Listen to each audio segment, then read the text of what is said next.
बच्चा आया मेरे पास राजस्थान अलवर का, उसका इंटरव्यू भी कल 11 बजे यूट्यूब पे जो सेशन था उसमें वो लाइव बच्चा आया। मेरे बच्चे उसने मात्र 8.5-9 महीने की तैयारी की मेरी बैच की। कैरियल ऐप पर ही उसने पढ़ा, मैथ मुझसे पढ़ा, इंग्लिश जयदीप सर से पढ़ा, जीएस उसने जीएस की टीम से और रीजनिंग रीजनल वाले सर से पीयूष सर से पढ़ा।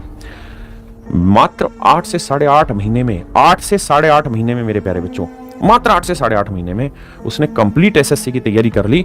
उसका नाम विपस व्यास कुछ ऐसा नाम उसका। अभी उसका इंटरव्यू भी आएगा, अब देखना। मैं बस ये चीजें इसलिए बता रहा हूं आपको कि आप थोड़ा मोटिवेशन ले सके उससे। कैसे? जब वो बच्चा 12th क्लास में था तो उसकी माताजी गुजर गई। पढ़ाई में बहुत होशियार था, माताजी गुजर गई उसकी। 6 महीने बाद भाई गुजर गए, बड़ा भाई गुजर गया। परिवार में 4 लोग थे, ये विपस व्यास जी, इनके फादर साहब, इनकी माताजी और इनका बड़ा भाई। जब ये 12th क्लास में थे, यानी आज से 5-6 साल पहले, तो इनकी माताजी गुजर गई, इनके बड़े भाई गुजर गए। सोचिए इस बच्चे के मन पे क्या प्रभाव होगा। सब कुछ उसका छूट गया वहीं पे। 12th क्लास के बाद वो अपने मन में भटकता रहा, मानसिक संतुलन बहुत बार खो बैठा, बहुत बार गहराइयों में चला गया डिप्रेशन की। उसने बीटेक किया और बीटेक में फर्स्ट ईयर में ही ड्रॉप हो गया। मतलब फर्स्ट ईयर के बाद ही उसने छोड़ दिया। 1 साल किया, छोड़ दिया, नहीं हुई उससे। उसने फिर और पता नहीं क्या किया, जेईई क्या बता रहा था वो किया। उसके बाद उसने बीएससी किया। बीएससी 6 साल में पूरी की उसने। बीएससी 6 साल में पूरी की, क्योंकि घर में 2 ही लोग हैं, पिताजी और बेटा। और आप जानते हैं पिता के साथ बेटा जो होता है या बेटी जो होती है उसका कम्युनिकेशन थोड़ा कम होता है, माता के साथ बहुत ज्यादा होता है। तो बड़ा मुश्किल था उस बच्चे के साथ।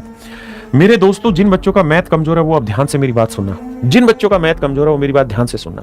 देखिए, इस बच्चे का बीएससी फर्स्ट ईयर में मैथ में 100 में से मात्र 3 नंबर है। ये जीता जागता उदाहरण है आपके सामने, मेरा बताया उदाहरण नहीं है। एक्चुअल स्टूडेंट है, राजस्थान अलवर का बच्चा विपस व्यास है। कल मैं 11 बजे यूट्यूब पे था, उसी समय वो बच्चा आया। मैं सरप्राइज रह गया उस बच्चे की दर्द भरी कहानी सुनकर कि वो किस दर्द से गुजरा है। और आप समझ सकते हैं कि जो बच्चा 100 में से 3 नंबर लेके आया है मैथ में, आज वो एसएससी सीजीएल में टॉप कर रहा है लड़का। बेहतरीन स्कोर है। जो सबसे टॉप पोस्ट है असिस्टेंट सेक्शन ऑफिसर सीएसएस में, वो पोस्ट उस बच्चे को मिली है। वो बच्चा जिसके मैथ में 100 में से मात्र 3 नंबर थे, वो बच्चा जिसके मैथ में 100 में 3 नंबर थे, वो बच्चा सीजीएल सिलेक्शन ले रहा टॉप पोस्ट पे। कुछ तो रहा ही होगा। कहता है सर मैंने मात्र 8 से 9 महीने तैयारी की, आपने जो बोल दिया मैंने बस भगवान के रूप में मान लिया, और जो आपने कह दिया मैंने वही किया, मैं दूसरी तरफ गया ही नहीं। जरूर शुरुआत में मैं कुछ रीलों में भटक गया, रीलें देखने लगा, 3-3 घंटे भी रीलें देखी, लेकिन धीरे धीरे समझ में आया कि हमारा कर्म क्या है। बोला मैं ये महसूस करता था कि मेरे फादर साहब डेली 10 घंटे काम करते हैं और उसके बाद आके घर का खाना भी बनाते हैं, सुबह खाना भी बना के जाते हैं, सारी चीजें करती हैं, वो एक भी दिन छुट्टी नहीं लेते। तो बोला सर मैंने भी इस 8-9 महीने की तैयारी में एक सिंगल डे भी छुट्टी नहीं ली। मैं किसी भी यार दोस्त की शादी में नहीं गया, किसी फंक्शन पे नहीं गया, ना किसी फालतू यार दोस्त से कोई मिला। मैं बहुत कांस्टेंट होकर तैयारी करी। क्या मेरी बात समझ रहे हैं? मात्र 8 से 9 महीने में जो मैंने पढ़ाया उस बच्चे ने पढ़ा, समझा और सिलेक्शन ले गया। उसने कहा कि सर बहुत सारे ऐसे सवाल थे जो आपने कराए और जो मुझे उस समय समझ ही नहीं आए, लेकिन मैं उन सवालों का पीछा नहीं छोड़ता था, क्योंकि आप ये कहते थे कि कोशिश कर जितना आया उससे ऊपर कैसे बढ़ाए। तो बोला उन सवालों को मैं खुद करता था, 3-3, 4-4 बार करने की कोशिश करता, अलग अलग तरीकों से करने की कोशिश करता।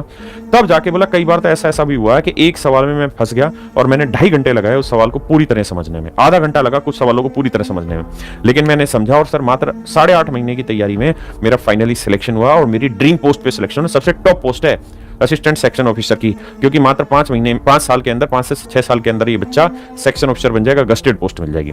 ये तब सिलेक्शन है जब नंबर ऑफ वैकेंसी सबसे कम है, मात्र 8 से 8.5-9 महीने की तैयारी में।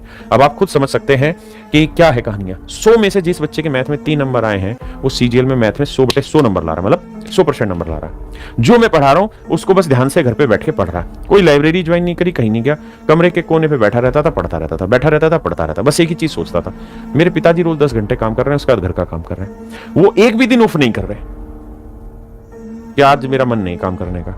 वो सैटरडे भी काम कर रहे हैं, संडे भी काम कर रहे हैं, 7 दिन काम कर रहे हैं। मेरा पिता जब संघर्ष कर रहा है तो मेरे को तो पढ़ना ही तो है, मेरे को तो रोटी भी बनी बनाई दे रहे हैं मेरे पिताजी। तो मेरे भाई इस संघर्ष को ध्यान रखो।